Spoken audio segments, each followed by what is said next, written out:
Welcome, everybody. Good to see you. I'm Alexander Rose. I'm the executive director here at Long Now, and I want to just a couple quick reminders. Turn off things in your pocket that make noise. I know it's maybe been a while since many of you have been in rooms with other people, but if you can turn those off, that would be great. It's really amazing to be back here at SF Jazz for a large venue talk, and thank you all for coming out. Give yourselves a round of applause. And we have a few new staff that hopefully you'll get to meet. We have a new COO, Rebecca Lindell. Is she in this room somewhere? She can wave hands. Anyway, she's probably working in front. And Miko, who's our new director of development, and James Home, who's worked with us for decades as now our head of communications. So I want to welcome them and our amazing staff that's been doing events through the whole pandemic and are now kind of getting back into the rhythm of doing these things. I just want to thank them as well as we get started. We are going to have a long short tonight, which some of you remember as a short film that somehow exemplifies long-term thinking on the theme of what we're talking about. And tonight's is one we're actually bringing back from a very long time ago. That's a really beautiful study, kind of inspired by Jenny's work of what you can observe by just looking, straight up in the sky. And it's really an observation of the sky over here, and it's a beautiful one. So I'll just give a short intro, and then that's going to roll right before Jenny comes up. But I first met Jenny Odell, I think, when she was the artist in residence at the what people call the SF dump, or the landfill. And it was, she's doing these insane collages and really great observatory work on what we often think of as trash, or what we often think of as the mundane. And she's kind of made a career now out of observing the things right around herself. And I believe the proposal for this book was done before the pandemic, but of course the pandemic made for a perfect moment to observe the things closest to us. And so it's been amazing to kind of watch her career and make a real study out of that.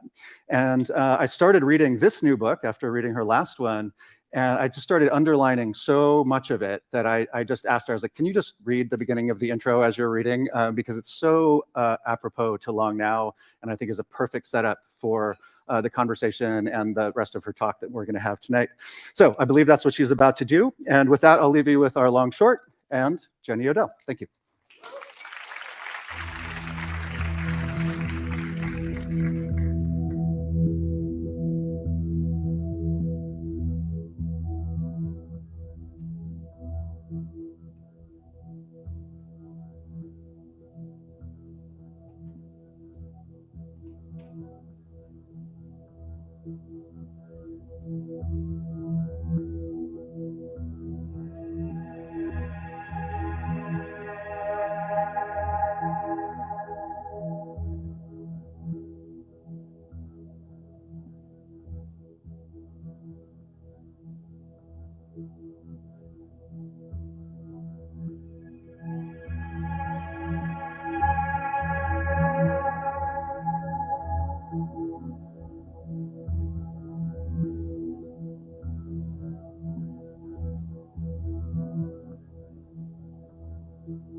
Hi, that was so beautiful. I'm so glad that we could start with that. Thank you so much for being here. Thank you to The Long Now for hosting me. And besides the fact that there's a lot of overlap between what I write about in my book and the type of thinking that The Long Now does, this event is really meaningful for me because my work is very based in the Bay Area, and this is a Bay Area institution. This is also only the third in-person event I've done since the beginning of the pandemic. So I'm just so glad that we could all be here together. I am going to talk a little bit about how the book came to be and what's in it. But before I get to that, I will read a little bit of the introduction just as a way in. Okay. At some point in the spring of 2019, I noticed that my apartment had received some unexpected visitors. They likely arrived not through the door, but through the window, and for a long time, I didn't know they were there. It was not until I happened to see the fronds of a moss growing in a pig-shaped ceramic planter next to the window that I had any idea we'd been invaded. The moss spores took up residence around a tiny bunny ear cactus a friend, who is here, given me for my birthday years earlier. I'd always hated how cold and damp the area next to my kitchen window was. It never gets any sun, and the cactus probably did too, but the moss found it hospitable. It set about dividing, differentiating, grabbing hold of the potting soil with hair-like rhizoids and growing tiny green leaves. Then it sent up long, slender sporophytes, ready to continue the same process as its ancestors outside the apartment. Soon, a miniature forest was fairly bursting from the top of the pig. Compared to vascular plants, mosses have a relatively unmediated relationship to water and air. In her book, Gathering Moss, Robin Wall Kimmerer notes that the one-cell-thick leaves of mosses are like the alveoli of human lungs, given that they require moisture and come into direct contact with air. On Antarctica, which has no trees, scientists have used mosses in a similar manner to tree rings. The mosses are capable of laying down a record each summer because of the way their leaves take in chemicals from the surroundings growing from their tips. Sitting in my kitchen, I obviously could not read the record that this errant moss was writing, but it did at least tell me I'm alive, and the next day, still alive. I reread Gathering Moss during the early lockdowns of the COVID-19 pandemic. Time felt frozen then, but the moss kept growing, both inside and outside the apartment, and the pandemic had shrunk the scale of my attention. I walked around Oakland like a pedestrian conspiracy theorist, peering at things from odd angles. Moss loved the interstices, which meant it was often exactly where I wouldn't think to look. Between cracks in the walkway outside my apartment, between the asphalt of the road and the manhole cover, between the grocery store wall and the sidewalk, between bricks. I came to understand moss as the signature of water, both in placement and appearance, as it grew wherever water had collected in the past, but it also answered the rain in real time. expanding and turning greener within minutes of a light shower. The moss made me consider both very short timescales, like the minute-to-minute changes in moisture, or the moment of a spore growing in my planter, and very long evolutionary timescales, as mosses were some of the very first plants to live on land. Yet both ends of the temporal spectrum were also reminders of how impossible it is to pinpoint a moment, a very human thing to want to do. On one end, for example, I found disagreement about when a moss spore has officially germinated. Is it when it has become swollen with water to a certain degree, or when the germ tube forms and the cell wall ruptures? On the other hand, the earliest mosses evolved from aquatic algae at some point hundreds of millions of years ago, but it would be absurd to try to identify the exact moment of this innovation, or even the speciation of the guest on my windowsill. This slipperiness easily spilled over into other questions. Could a moss be meaningfully separated from its surroundings? Was a moss spore considered alive? What about a moss that was frozen, like the one in Antarctica that was brought back to life after 1,500 years? Even outside extreme conditions, mosses complicate the idea of uniform time with the ability of some species to go dormant for more than a decade without water. Under the right circumstances, they will revive. It was this very quality, as Kimmerer mentioned in a 2020 interview in The Believer, that made moss especially worth paying attention to during the COVID-19 pandemic. Noting that her students took inspiration from moss's rootedness and dormancy, Kimmerer suggested that these plants could teach humans how to inhabit this historical moment. The moss arrived in my apartment around the time I started thinking about this book. It was still growing when I finished. True, it probably will not live in that spot for 5,000 years, as has one moss shelf on Elephant Island, also in Antarctica. But in the long meantime, it has taken in 3 years of sunlight, breathed 3 years of air, and witnessed 3 years of me at the kitchen table. Like an emissary from somewhere outside clock time, it has populated my mind with questions of porousness and response, of inside and outside, of potentiality and immanence. Most of all, it has been a reminder of time, not the monolithic, empty substance imagined to wash over each of us alone, but the kind that starts and stops, bubbles up, collects in the cracks, and folds into mountains. It is the kind that waits for the right conditions, that holds always the ability to begin something new. So that's the very beginning of the book.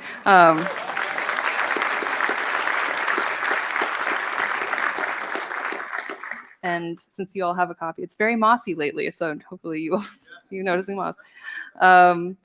So this book published today, which means I've been doing a lot of interviews, and one of the questions that I get asked is why I chose to write about time.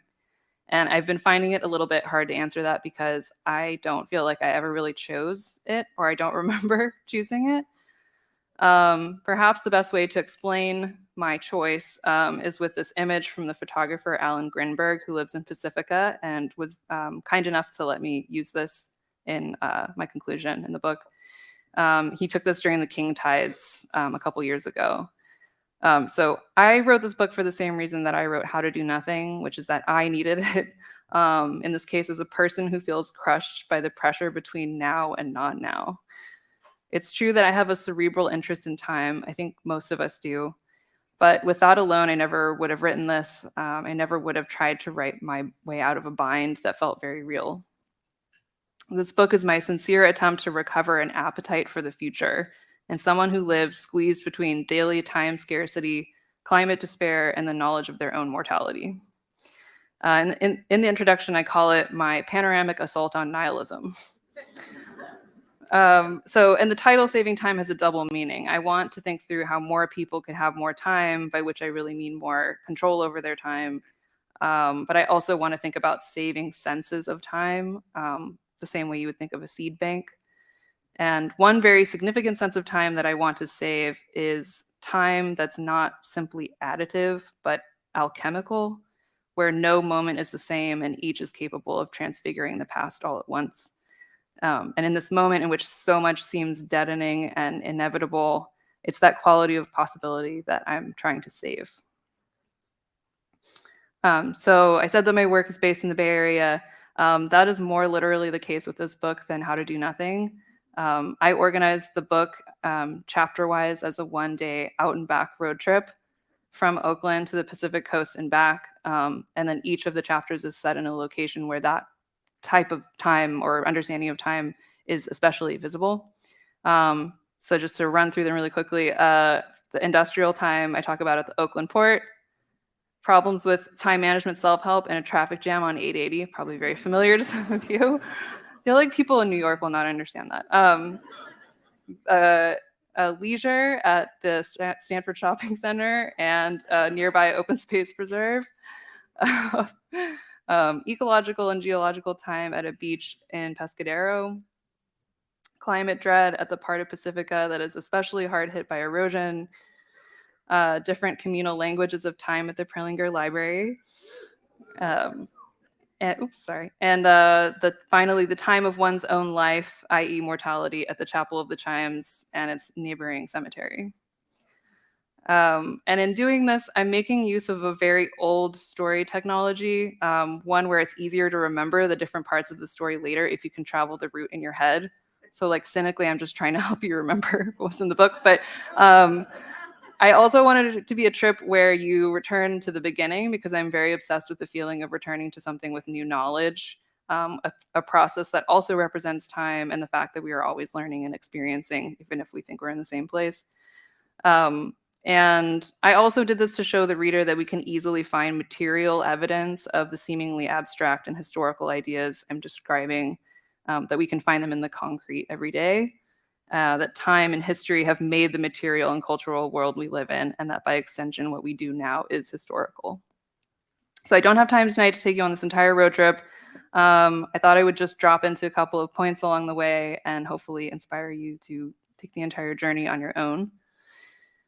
So as I said, the very first chapter begins at 7 a.m. At the Oakland port. And so there's sort of like italicized interludes in the book that imagine that you and I are in my car from high school, which has no aux input or power windows or anything. It's just a car.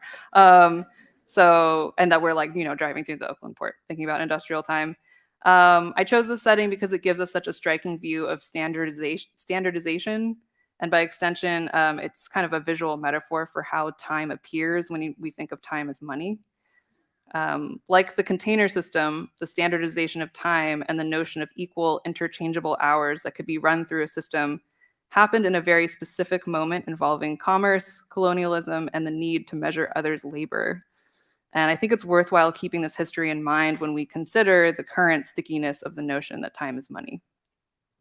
There's a really incredible book called The Colonization of Time by Giordano Nani that I cite quite a bit of in that chapter, where he describes the encounter between the British colonial sense of time and the existing understandings of time among people living in colonized places. And this encounter was not a straightforward takeover.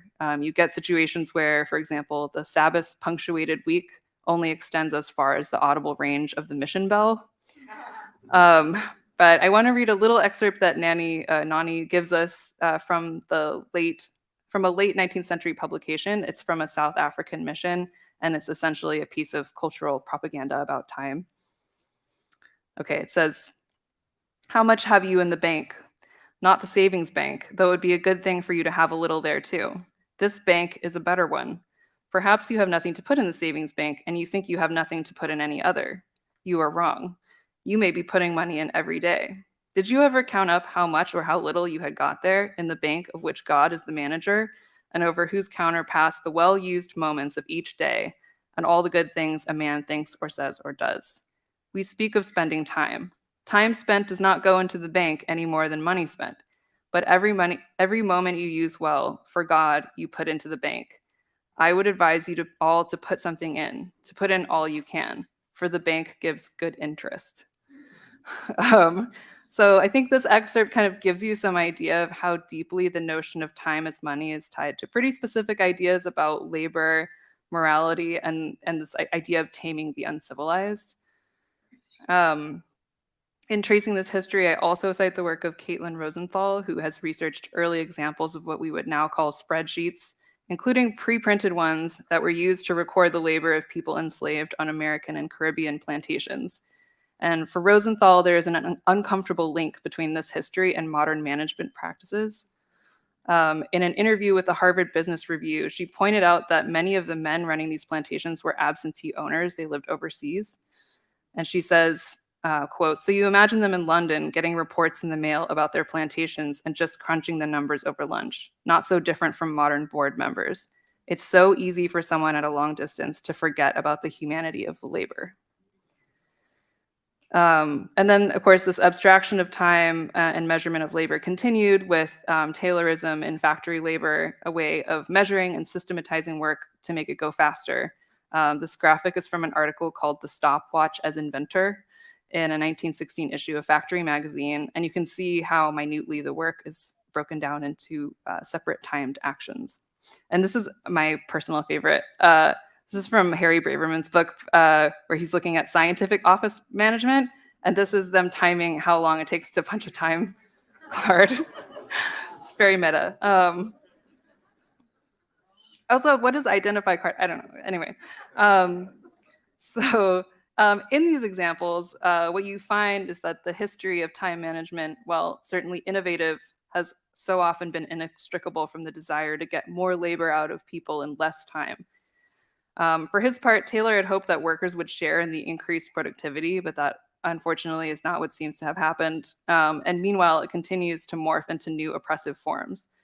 To some of us, something like Taylorism sounds like something of the industrial past, but it wouldn't to anyone who uses a scanner gun in an Amazon warehouse, works in a call center that uses motivational leaderboards, drives a UPS truck fitted with sensors, or works remotely on a computer that uses employee tracking software unironically named Staff Cop. This is Staff Cop. So I end the chapter by comparing the moment, one of my favorite movie moments ever, in Charlie Chaplin's Modern Times, where he's strapped into a feeding machine designed to eliminate the factory lunch hour, and he's like abused by this corn cob going into his face, with Keiichi Matsuda's 2019 360-degree short film Merger, in which the lone character is struggling to keep up with her work interface and an evil version of Microsoft's Clippy, which you can see in the background there. She tells us, "There isn't always time to eat, but there are so many innovative ways to fuel your body and mind." So besides its survival into the present, the other reason to revisit this history is that it makes it easier to see the ways in which we've internalized this very specific industrial sense of time. This is from Increasing Personal Efficiency, a Prelinger Library find. And it's a 1925 book that attempts to very literally apply Taylor's principles to one's own life and thinking. So in this view, you are both factory owner and factory, and the hours of your life are your material. And I trace this also to the present, specifically to a group of content creators I refer to in the book as productivity bros. This is an image of a product called the Mastery Journal, where you are evidently both master and mastered, logging your progress on 10-day productivity charts. So these and other forms of time management show that the idea is very much still alive, that everyone has 24 fungible hours in a day, and that those who fall behind simply aren't using them in the right way. And that furthermore, life is a zero-sum game where my getting ahead can only mean you're falling behind. Instead, beyond the basic psychological variation in how time feels, the shape of your hours and days so often depends on the same things that govern the landscape of power in our society. Financial latitude, race, gender, ability, zip code, number of children, and other circumstantial factors, from the distance you live from your work, to relationships or lack thereof to neighbors, to your company or country's sick leave policies. One of the people I spoke to for this book is an admin for a working moms Facebook group, and I thought it was very telling that rather than follow the advice of time management self-help, which she compared to the financial advice to just not buy that latte, she thought it might be a better idea to get 6 other moms together and have each one of them make dinner for everyone else one night of the week. Already a tacit acknowledgement of the social nature of time. As long as we continue to subscribe to this notion of individuals with fungible hours in their individual time banks, it's harder for us to imagine this kind of collective liberating of time, whether it's in the hard sense of labor organizing and policy interventions or in the soft sense of how we talk to each other about time. When we remove the grid and the calendar from time, which I simply understand as change and a series of interconnected processes, the temporal landscape turns out to be incredibly rich. But the primacy of this landscape can be a really hard thing to grasp. In chapter 4, I present this graph of sundial time versus standardized clock time. And I write, the graph shows both readings of time, yet they are not equal. Sundial time is being described in the terms of clock time, which are the given grounds for comparison. And I would say that much of my project in this book could be described as me trying to flip these two, both for myself and for the reader, to make material, nonlinear signatures of time feel like what time really is. So before this talk, we watched that beautiful piece, The History of the Sky. In the book, I write about doing something similar during the pandemic. Because so much of the social structuring of time was removed or interrupted, my days felt like, as I put it in the book, boxes of time to be filled in my box of a room forever and ever. And in response to the stultifying sameness, I pointed a camera out my window and sporadically took photos of the sky. And I write, time felt the same in my room, but in the photos it rained, it stormed, and the fog rolled in from San Francisco. Sometimes the clouds were enormous and sharply defined, other times distant and wispy. Midday, the sky could be a deep, dark blue. In the evening, it would soften to an indescribable shade of something like purple or pink. And as I mentioned earlier, this chapter is sort of imaginatively set in Pescadero. I called the chapter Putting Time Back in Its Place, and it draws on the work of geologists, the philosopher Henri Bergson, and indigenous scholars like Vine Deloria Jr. and Tyson Yucca-Porta. And in all of those cases, what you really sense is the inseparability of time from space. In this chapter, I use the rock layers of the beach in which time essentially runs sideways across the beach to illustrate what the geologist Marcia Bjornerud calls timefulness. She writes, I see that the events of the past are still present. This impression is a glimpse not of timelessness, but of timefulness, an acute consciousness of how the world is made by, indeed made of, time. And trying to imagine whatever the opposite of fungible time is, I show the reader these beach pebbles, which happen almost mid-paragraph, like words. And I write, look again at the pebbles. Make no mistake, they are neither signs nor symbols of time. No, they really are two things at once. Seafloor from the last ice age and future sand. So beach or no beach, simply making everyday observations of what we consider ecological or geological reveals how intuitive this concrete material sense of time still remains for us. And in fact, I think this is exactly what happened during the pandemic for those whose scale of attention shrunk to their house or their backyard. For example, statistics involving birding, number of birding supplies sold, number of observations logged to sites like eBird, and visits to bird webcams show that many more people became attentive not only to the daily movements of birds, but also their migrations. Karina Newsom, an ornithologist and one of the founders of Black Birders Week, noted that spring migration coincided with the early lockdowns and that it might be therapeutic to watch the larger rhythm that continued to go on. In our stillness, other movements became more palpable. For me, one important clock ended up being an individual Buckeye tree in a park that I always walk through. This tree grows leaves and flowers in the spring and goes dormant in the late summer. But that procession is uneven across the region, across a grove, across the branches of the same tree, or across the surface of a yellowing leaf. The body of the tree itself is also a record of the past, since the Buckeye's ability to go dormant is an evolutionary response to a change in the climate 3 million years ago. And so I write, what is a clock? If it's something that tells the time, then my branch was a clock. But unlike the clock at home, it would never return to its original position. Instead, it was a physical witness and a record of overlapping events, some of which happened long ago and some of which are still occurring as I write this. And those images are also in the book. This is also a text exchange from last month when my boyfriend was here and I was in the Santa Cruz Mountains, and we're observing that the clock is the same in both places. Okay, so What I just described is something that I described in the book as unfreezing something in time. I write, if you want to see some time that isn't fungible, just pick a point in space, a branch, a yard, a sidewalk square, a webcam, and simply keep watch. A story is being written there. The story is inseparable from the story of all life, even yours. And while it might be fascinating and enlivening for us to unfreeze things in time, there is also an ethical dimension to doing so. Because to see something as inhabiting time with you is to consider that it has experience. While researching for this book, I was really floored by a study on something called the lesser minds problem. That's what it sounds like. It's a name for our bias to see the inner lives of other people, especially people we consider to be in outgroups, as not as complex as our own. And so in one of the experiments, people were asked to consider typically dehumanized outgroups, such as drug addicts or people without housing.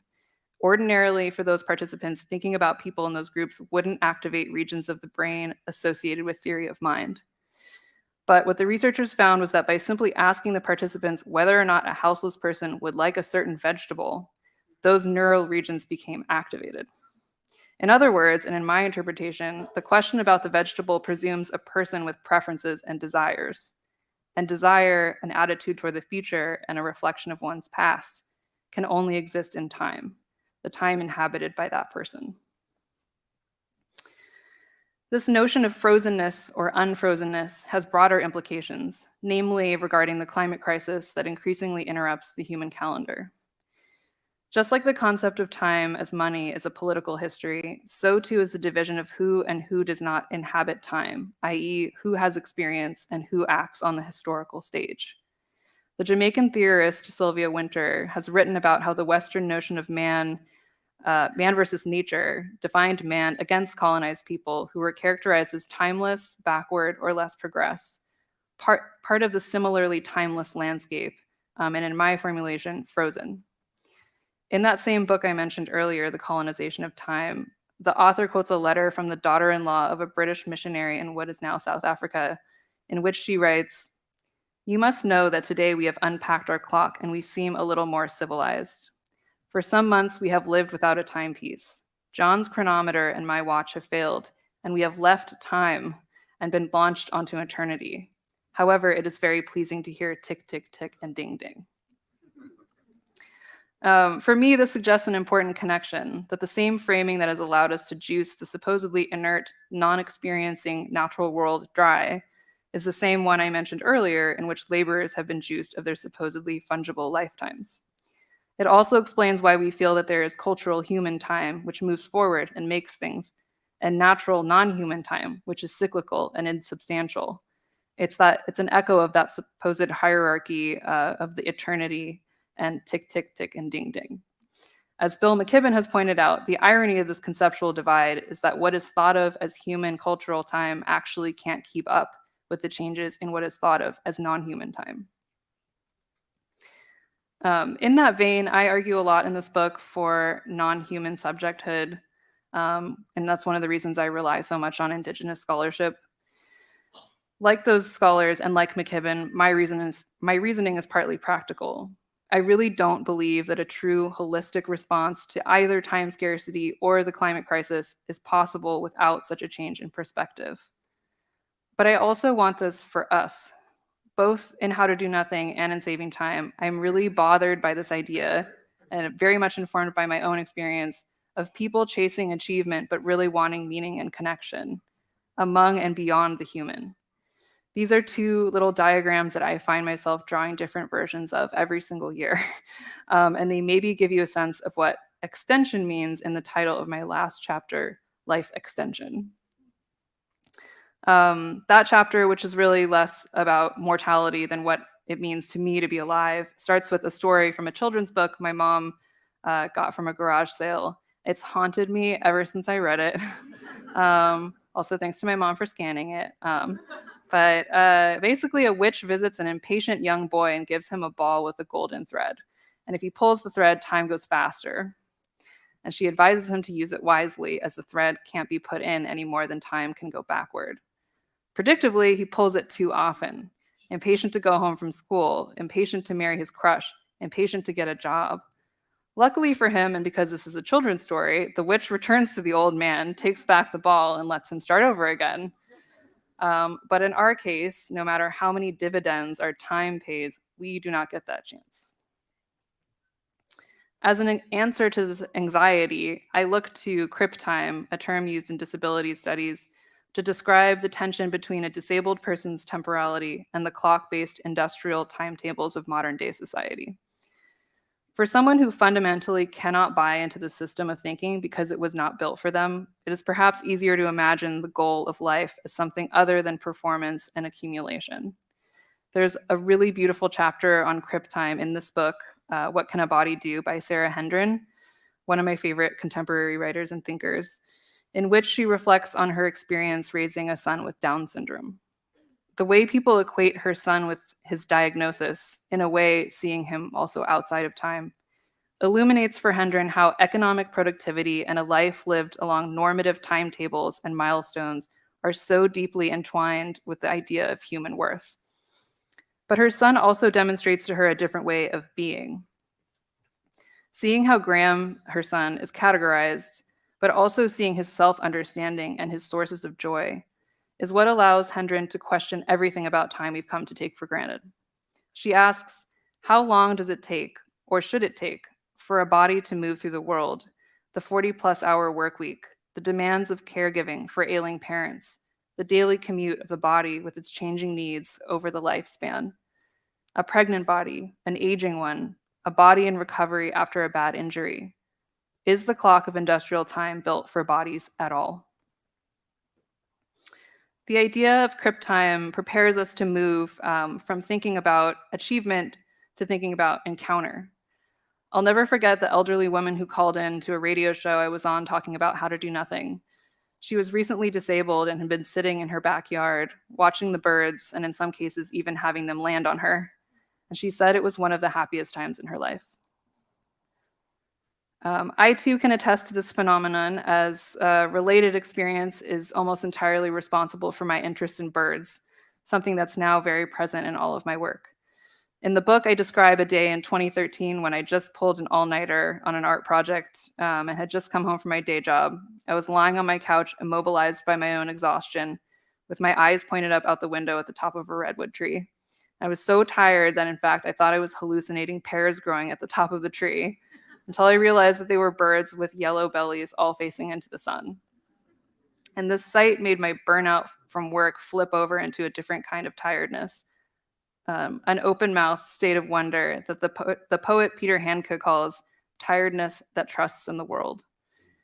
What I had seen were cedar waxwings, who are locally nomadic and follow the fruiting of berries, an expression of time in their own way.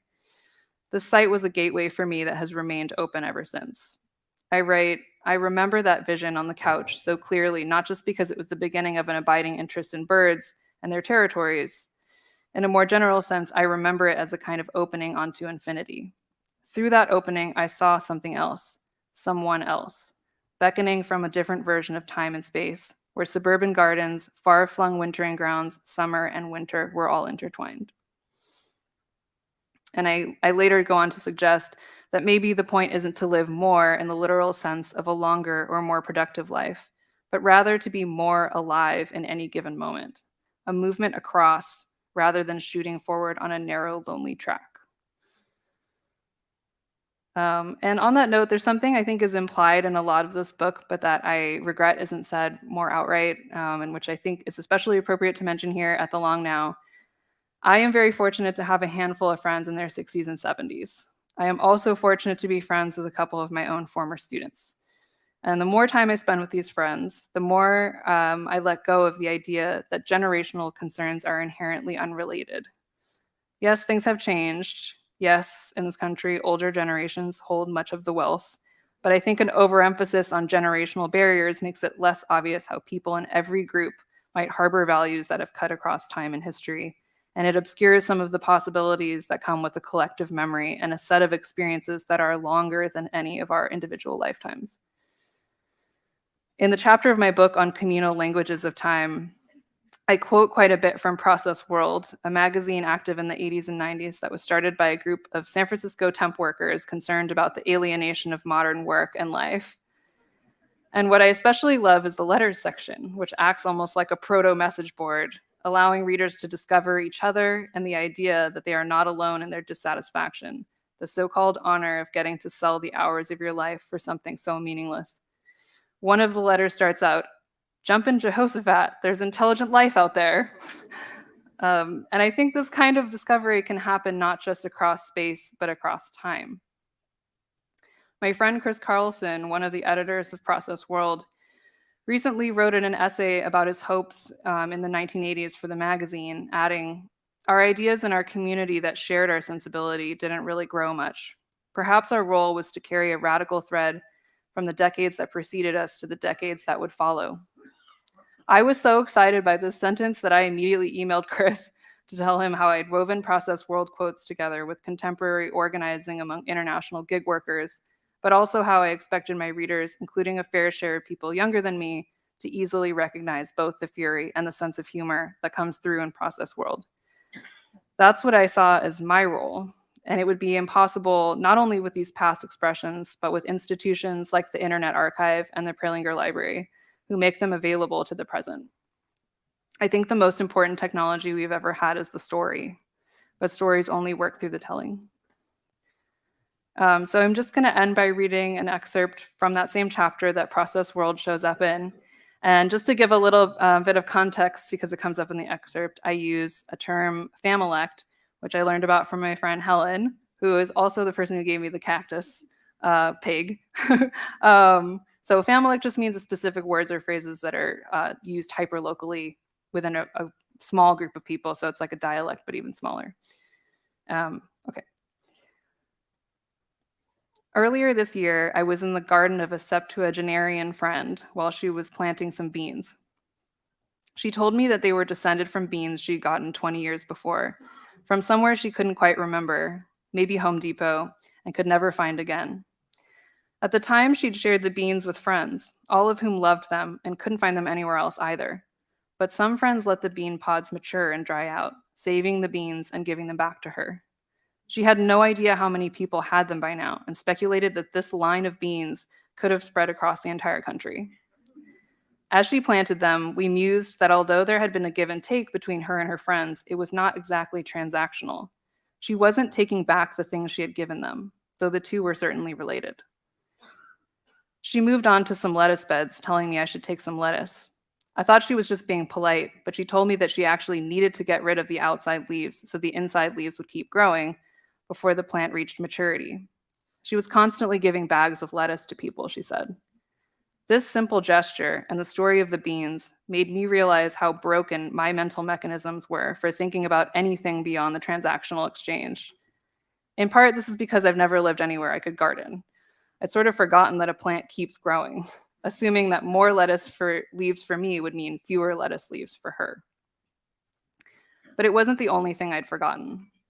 Philosopher Ivan Illick worried in 1978 that, quote, innumerable sets of infrastructures in which people coped, played, ate, made friends, and loved have been destroyed, leaving a barren social landscape of huge zero-sum games, monolithic delivery systems in which every gain for one turns into a loss or burden for another, while true satisfaction is denied to both.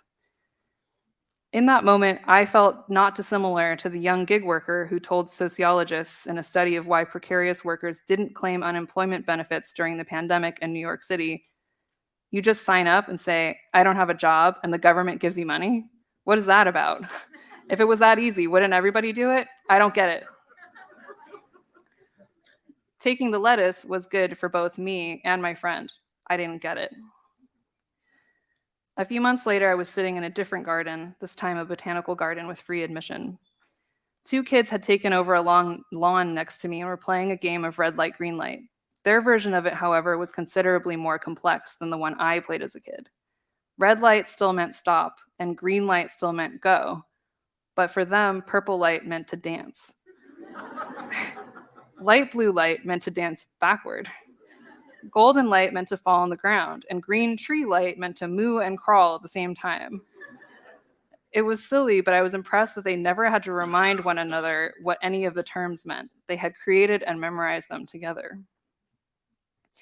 Time can have many rhythms, and rhythms can take on many meanings. Writing about the demoralization of work through processes like Taylorism, sociologist Richard Sennett has observed that routine can demean, but it can also protect. Routine can decompose labor, but it can also compose a life. It can be the construction of a ritual, the way that the Rabbi Abraham Joshua Heschel called the Sabbath a palace that we build in time.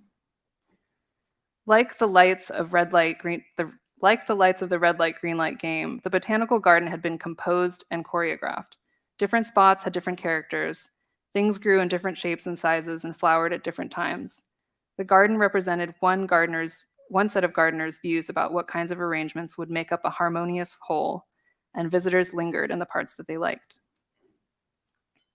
While it wasn't a large space, the garden was dense, a space not just of biodiversity, but of chrono diversity, inviting the human subject into conversations with different modes and speeds of life. Here, it was not only clear that time was not money, but that the category of not money could be infinitely elaborated. Would it be possible to not to save and spend time, but to garden it by saving, inventing, and stewarding different rhythms of life? And wouldn't this simply be an acknowledgement and use of the chronodiversity that already exists for all of us on some level, individually and communally? The sociologist Barbara Adam, who has written about standardized economic time, also knows that its dominance is as incomplete as it is unintuitive. She writes, "Tempo and intensity surround us at every level. We know that a birthday tomorrow can feel like an eternity to a little child, while a birthday 1 year ago can seem like only yesterday to an old person. The dormant period of winter is followed by a burst of growth in spring. Our social time, as it emerges from common usage, is inseparable from the rhythms of the earth. Complexity reigns supreme." If time can be gardened, then it's also possible to imagine its increase in ways other than individual hoarding. Before I left my friend's garden, she gave me some scarlet runner beans from a bean farm that no longer exists. They're now sitting on a metal shelf next to the store-bought beans that Joe and I, like many other people, started stocking up on during the pandemic. I've had so much time to look at and think about beans, but I had never considered what they actually were. I Googled, "Can you plant store-bought beans?" And the answer was yes. Those things in the bags, they weren't just commodities. Sure, you could eat them, but they weren't endpoints and they weren't dead.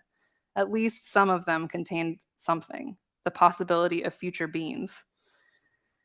As I told more friends about this story, it became an inside joke, a new familect. Time is not money, time is beans. It was about as serious as many jokes are, which is to say about half. Saying it meant that you could take time and give time, but also that you could plant time and grow more of it, and that there were different varieties of time. It meant that all your time grew out of someone else's time, maybe out of something someone planted long ago. It meant that time was not the currency of a zero-sum game, and that sometimes the best way for me to get more time would be to give it to you, and the best way for you to get some would be to give it back to me. If time were not a commodity, then time, our time, would not be as scarce as it seemed just a moment ago. Together, we could have all the time in the world. Thanks.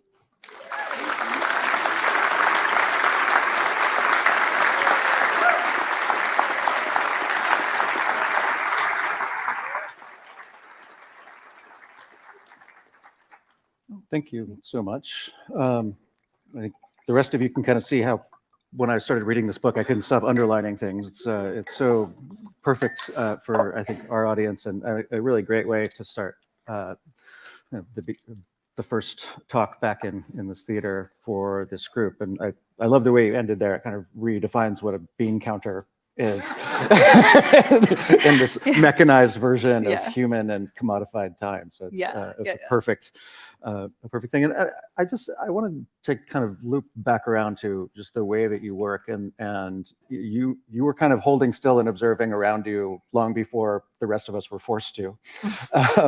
And how do you think you came to this idea of observing the things that are closest to us?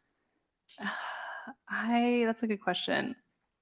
This is a very weird answer, but my mom does respite care for foster families, which is basically like you're a designated babysitter, and she says that she's noticed something with the babies that she takes care of that was also true of me, which was that she said if you push the stroller next to a shrub, like the babies will just like they'll just get in it, like they want to grab it and like put their face in the shrub, and I think like when I was like really little, my mom actually just noticed that I was happier if I was outside, like just looking at stuff, like things that were very immediate. And she was also always taking me to live theater because she wanted me to be in theater. But Please run off and join the circus. Yeah. So I think I think it just goes way back. Like I think I grew up like largely thanks to her, like with the assumption that there's something interesting in front of you. Like I just assume that. Like I don't feel like I need to like wait for it, Yeah, we've also been taking care of a little baby, and like babies are perfect naturalists, and we just kind of beat it out of them for the rest of their lives. Yeah. I know, it's funny because I think I said in an interview recently that like the last time many people like remember the sense of curiosity that like I am clearly obsessed with is childhood. But then later I was thinking about it and like that's not true. I have friends who have children, and I think you re-experience it through children. Yeah, watching them watch the world is kind of one of the most magic things. Yeah, definitely. I just want to remind you all that we do have the question cards, and there are long nap people going up and down. I have some of them up here, but Miko's sorting them, and he's going to bring some up to me. But I'm going to continue to keep us started here for a little bit. And also the people on the live stream are writing in questions, and those are being transcribed and brought down as cards as well. I've always, as long as I've worked on this project about time, and I've kind of shied away from dealing with time from the front, like the way you have, and it's always kind of so daunting to me. And so I'm wondering how you decided that it was something that you could take on, and it's always so daunting to me. Yeah, it is. I know. I was like, why didn't I write a book about table tennis? But then I know that I would find a way to make that really complicated. So if anyone here has read How to Do Nothing, there's a part of How to Do Nothing where I mentioned being in a cabin with no reception, and I didn't really notice this until I found my notes way later. What I was doing in that cabin was I was trying to write the proposal for How to Do Nothing while I was in the cabin, and I found it, and I had divided the paper in two, and it was How to Do Nothing in space and How to Do Nothing in time. And then I think I just completely forgot about like that like structure, or maybe I think the way it turned out ended up being much more about space, because there's a lot of bioregionalism and sort of like local ecology in that book. So in a way, I think maybe it was just kind of like a seed that just it was just there for a while. And then, so those ideas were there. And then after How to Do Nothing came out, like a lot of feedback that I heard had to do with time. Like people who were like, I agree with these ideas, but I don't like, what am I supposed to do about the time? I don't have time. And I really didn't like, that really bothered me because I didn't have a good answer to that. And so I think that combined with like what that sort of seed from earlier, kind of those things came together. It's also just like, I think similarly to observing things, like I think I like to write about things that are very immediate, like combining, things that are from, academic disciplines and like other research with just like the things that you experience every day, or the things that I experience every day. And so like time is just very familiar. It's like you can't get away from it. And so I think it appeals for that reason. Yeah, and I think, it's interesting, like at least before the pandemic, you'd often ask people, how are they doing? And the answer is always some form of I'm really busy. And this kind of fetishization with being overly busy. And I think the idea that you have kind of given people an excuse to not want to be busy, and that slowing down is actually and giving yourself the time, and obviously having the privilege to have that time, which I think you mentioned in the book too, that time can often be a privilege as well. But can you say a little bit more about our personal time and the way that we think about it that way? Yeah. So in that same chapter where I talk about the Increasing Personal Efficiency book with the amazing weather map, and the productivity bros, something that I found very useful in writing that, and that's mentioned in the chapter, is this.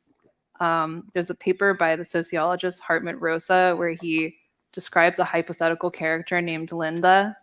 And Linda is she's a university professor. She's very busy. She describes she's running around. She doesn't have enough time for her students. She doesn't have enough time for her colleagues. She doesn't have enough time to like make dinner, go to the gym, and like she just feels like a failure because she's always running out of time. And he says like the only way that she would experience like peace is if she went to a cabin with no reception. And I was like reading this and and then he says, isn't this all kind of her fault though? Like, didn't she bring this on herself? And I felt like so like attacked by this because I was like, I'm Linda.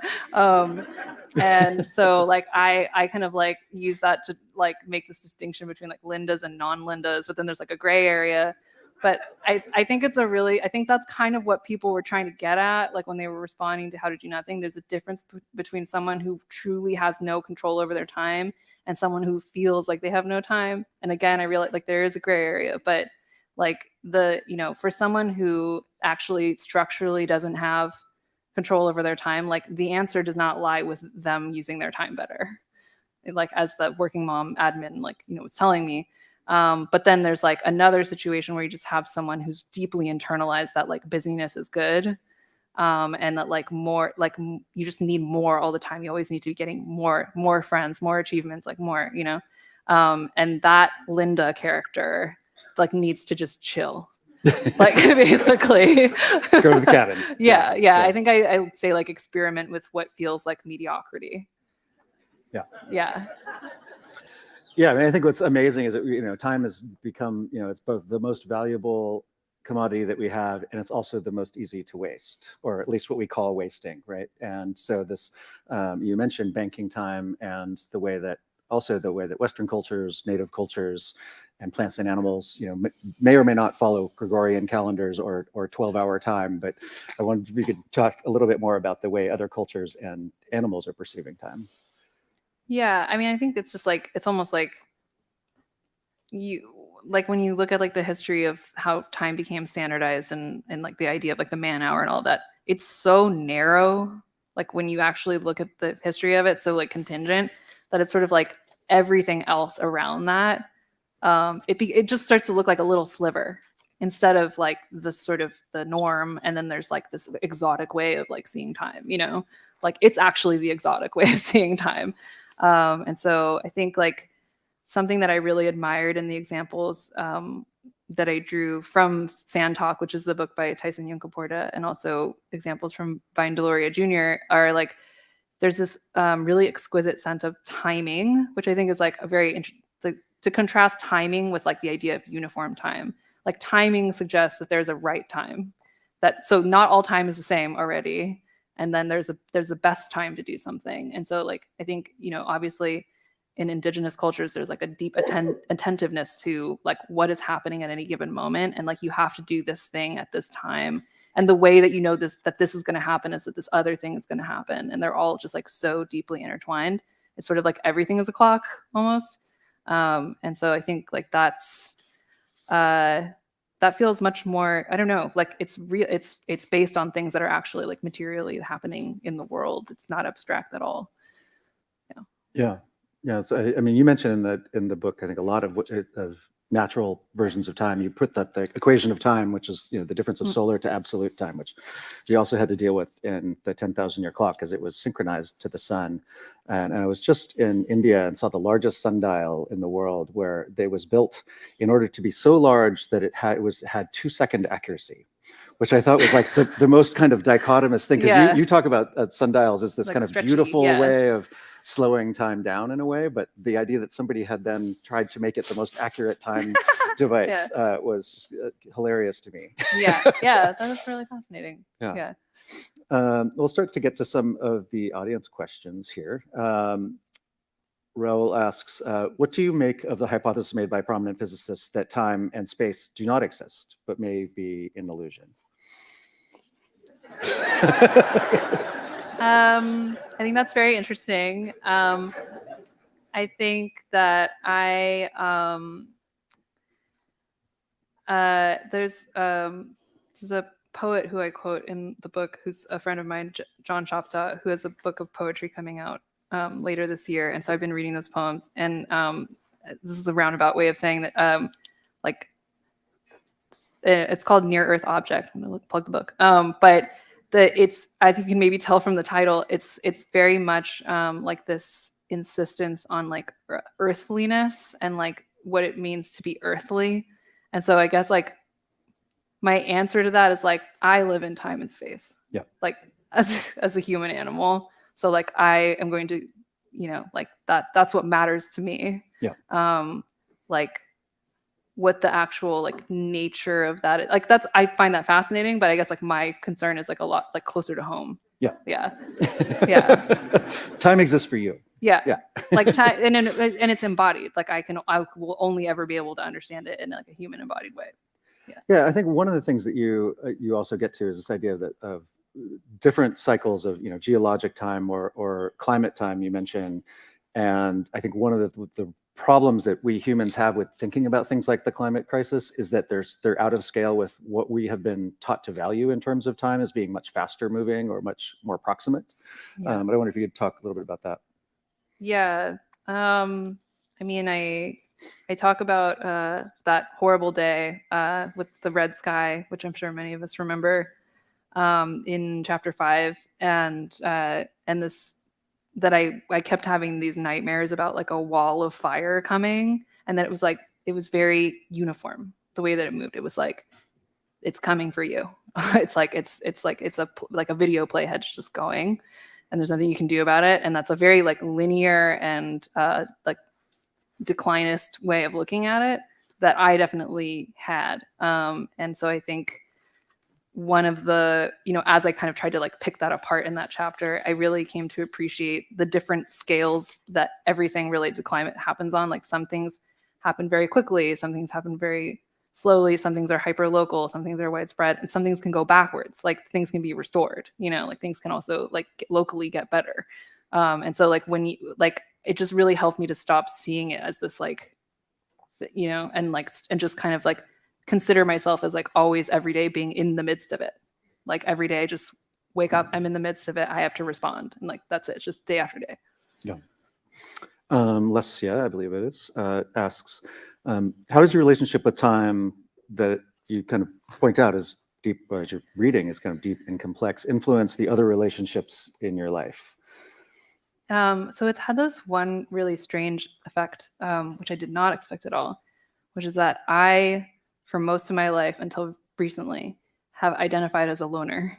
Like I was definitely felt that way as a teenager. It's like writing in my giant journal, like everywhere, and just like very Daria kind of vibes. And then I just kind of carried that with me, and and anyone here who's a perfectionist knows that there's something very isolating about perfectionism. It's like you alone. You have to do it all yourself, and it has to be perfect.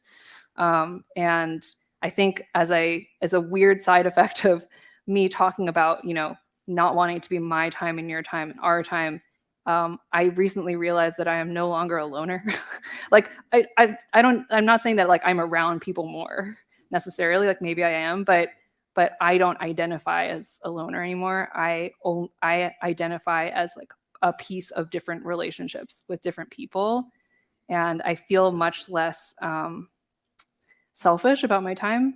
Like even if I'm like working on something, like I just realized like how much of the work gets done in conversations with people. And so I feel like I really, that idea of it not being a zero-sum game, like it really affected me. And like I don't see myself as this like isolated thing anymore.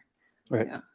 Well, and I love how you talk about how traveling through the circuit of the Bay Area can be tied to the stories that you tell. And I remember that story of native storytelling where somebody was in the back of a pickup truck, and then the natives who were in the back of the truck kept starting stories and then starting a new one because the truck was moving much faster than a human would in there, and so they couldn't separate the time and the space at all, because you need the landmarks to tell the story. So it's kind of, you did the same thing in your book, which I thought was really beautiful. Yeah, I did. And that was like I knew about those kinds of examples, and I also the partner of the person who gave me the lettuce He and I went on a really long walk one time in the town in the Santa Cruz Mountains. We had this amazing conversation. It was very long, and I wished that I could take notes. That'd be weird to do, but I realized I could remember it later if I just went on the walk in my head. Yeah. So I was like, we'll just do that. Yeah. Use the old trick. Yeah. Let's get apropos for this next question. Do you have any inner conflict with living in a city? If so, can you share a bit about how you reconcile the kind of beauty of being at a cabin with no reception, but also clearly you're so very tied to urban culture as well. Yeah. I think that that would be a really big problem for me if I lived in maybe any other city. I live in Oakland. And I remember actually when I started birding, I looked at a map. It was a book of maps of California and different like species diversity of like different groups of species. And so there was one that was like bird diversity, and it was all so clustered. Like it was the color was like very dark in Oakland. And I remember like realizing that because I had no context, I just thought that there were this many birds everywhere. But like no, I just like sort of came into awareness like in a place that happens to have a lot of birds.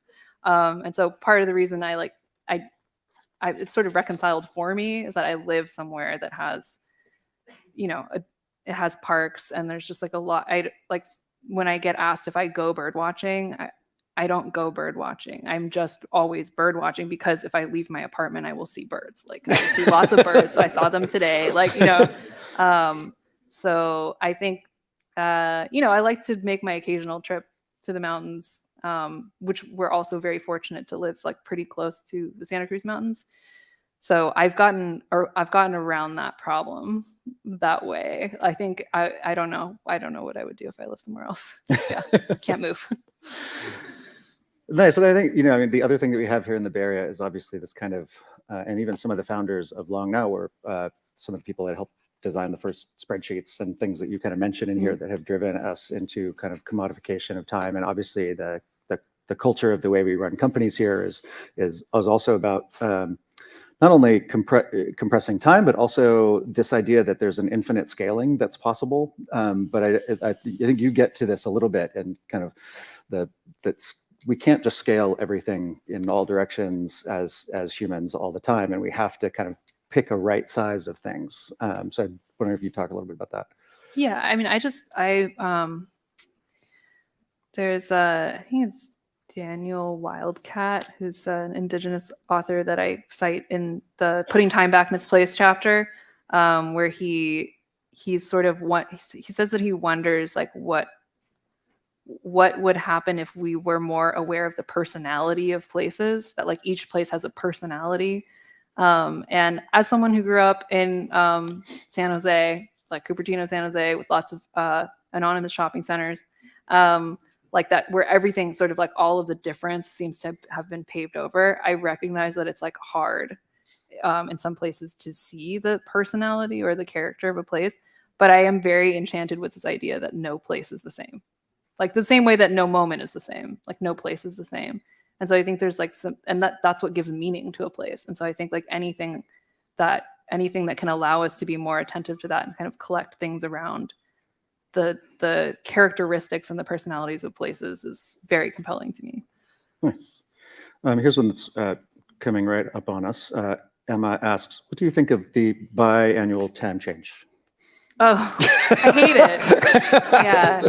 Oh my gosh, what is it called? Okay, well, it's in chapter 6. I have a block quote from a book about daylight savings. That book is so funny. You should all read it. It's hilarious. I got it on sale. I was like, oh, I guess I should like read about daylight savings. And then I was just like laughing out loud the whole time I was reading this book because it's so farcical. The history of daylight savings in the US is just so ridiculous. Like I can't even you should just check out the book. But it really highlights the arbitrariness of it and like those sort of like questionable interests that were involved in establishing daylight savings. And I obviously, as a result of writing the book, like I have more respect for like bodily time, and like these kind of like material like rhythms, and like I just see something like daylight savings is just interrupting that. Like, why am I gonna now my body's just gonna be off, like for like no good reason. Right. Anybody with a baby would agree with you. Yeah, It's exactly. like all of a sudden the baby's like, yeah, I'm getting up when? yeah, like it's so disruptive. Yeah.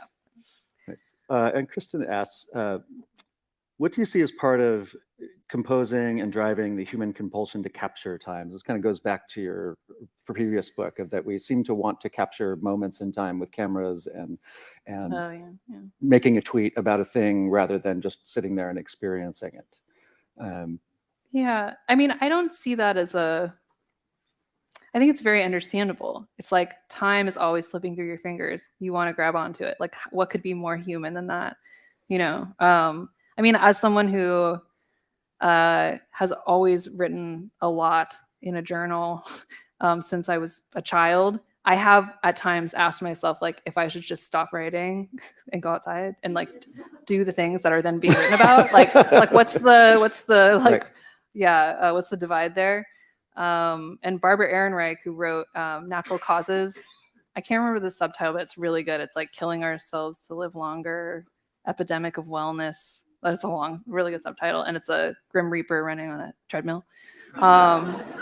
My agent told me that she wanted originally to call it Old Enough to Die, and they wouldn't let her call it that. But that wasn't going to fly off the shelves. No.